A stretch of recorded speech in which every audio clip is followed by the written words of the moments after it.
This is an assumption question. This first sentence here is the conclusion of the argument, and the missing link is between all the information that follows, all the evidence, and this conclusion here.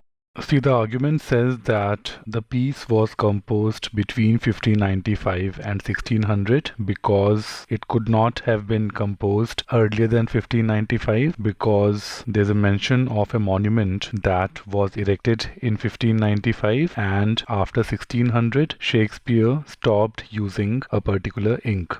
But imagine if Shakespeare took several years to complete the sonnets, then the work could have started before 1595 and this conclusion would be weakened.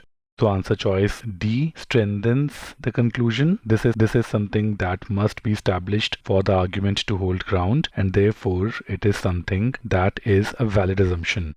Negate it and put it in the argument. Imagine if Shakespeare actually took several years to write the collection, this conclusion would be weakened. So even the assumption negation test confirms answer choice D. Even if the stocks were available, the paragraph mentions that Shakespeare stopped using the ink. So even if there were stocks available, Shakespeare had stopped using the ink irrespectively. That the parchment cannot be tested accurately to determine its age is just an additional detail. This has no bearing on the argument, and this is something that need not necessarily be true for the argument to hold ground. That the monument referenced was a popular one is just additional detail. This has no bearing on the conclusion, and this is something that does not have to be necessarily true for the argument to hold ground. Even if it was not a very popular monument, the conclusion would stay. That his style of poetry did not change during this period is an operational nuance.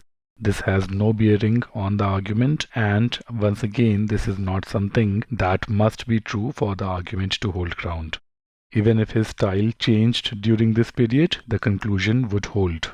Answer choice D strengthens the argument and is something that must be true for the argument to hold ground. D is the correct answer choice.